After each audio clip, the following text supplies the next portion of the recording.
Hello everyone, welcome back to my YouTube channel.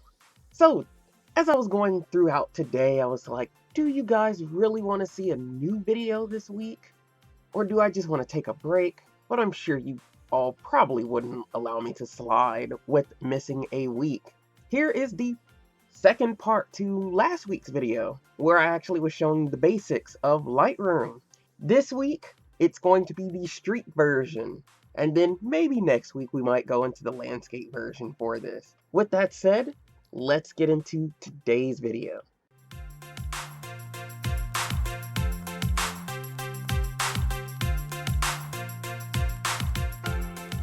This is our image that we're going to be editing today, and as you can see on the left, that's our before image, and then on the right is our after image. And so we're actually going to go through the process of creating one of my newest presets and actually showing you some of the basics of how I use Adobe Lightroom for my street photography. Here we are with our original photo. Nothing's been done.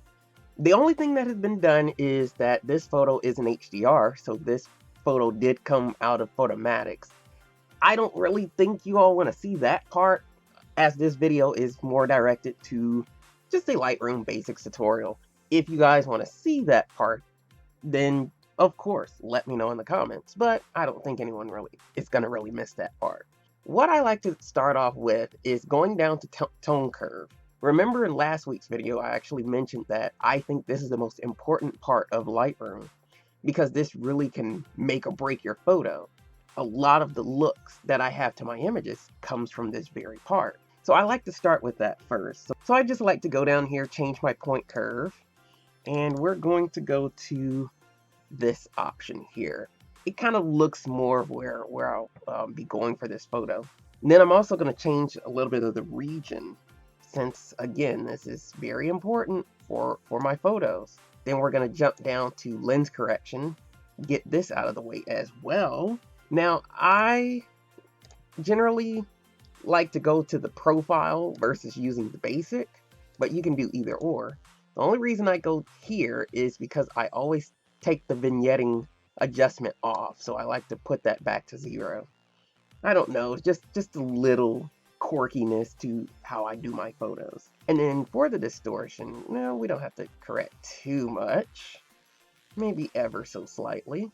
Okay, then we're going to go back to the top. We're going to choose our crop overlay, and we're just going to straighten up this photo just a little bit.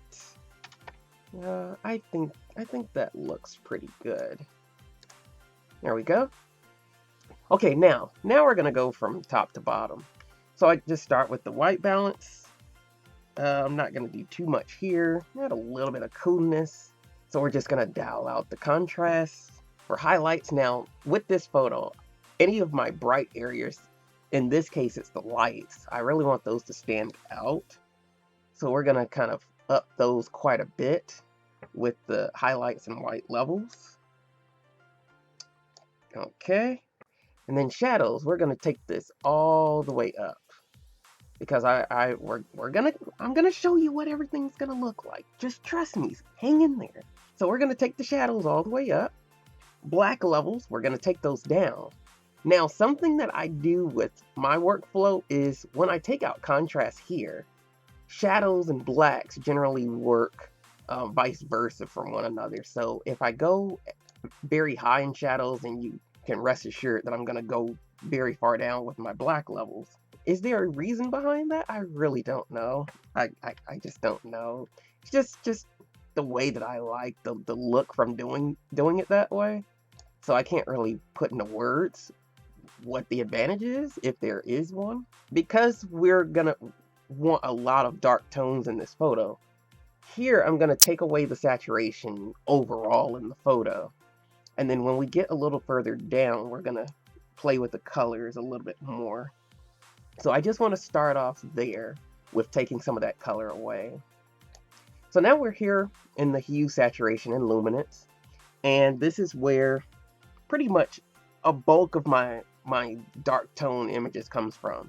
Now I'm going to start with the saturation. Most of these colors I don't want. We don't want any greens, aquas. And I don't want to use the blue in this case either. So all of this I can just turn all of this off. We're going to just turn it all the way to -100. So that way, red, orange, and yellow are the only colors we have left. Because I want red to stand out, and I still want like this wood grain to stand out, and that's composite of our orange and yellow colors. I don't want yellow to be as high, but I still want it to be in the image, just very subtle. So we're just going to put that on about 50%. And then our red, since that's the dominant color that I want for this photo, I'm just going to add a little bit of red, extra red in there, have that rich, dark red color.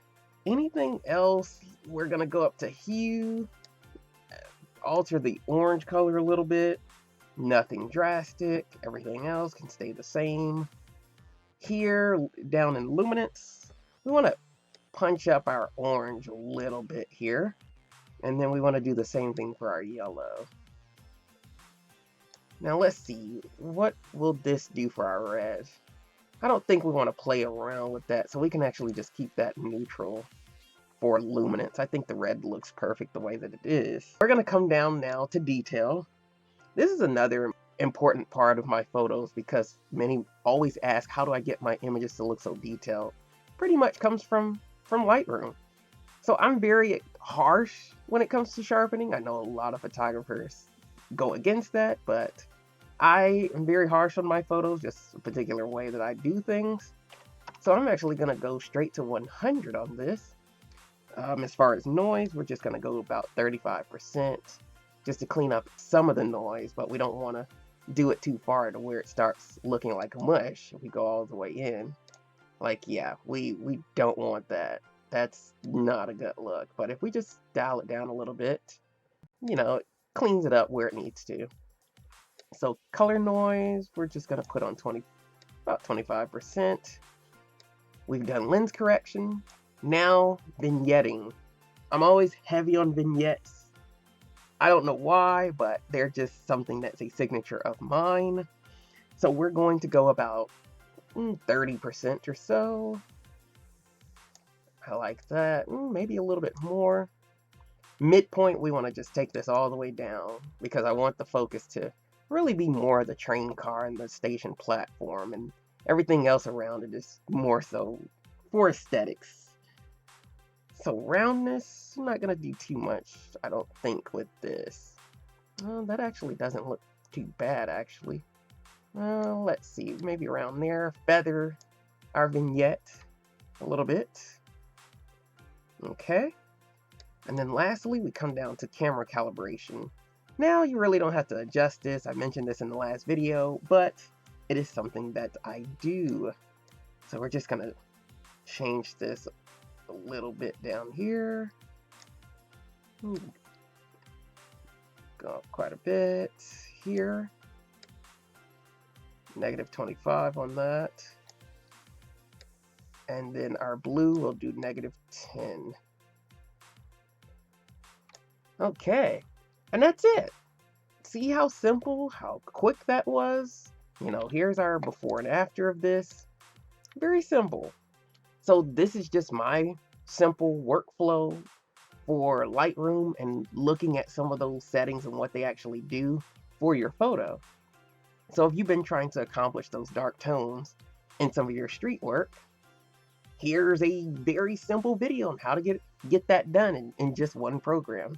Hopefully this video was enlightening, refreshing, helped you guys with your editing process. If you have any questions or I missed something that you want me to go over, be sure to let me know about that. So until next time, I guess I'll see you next week.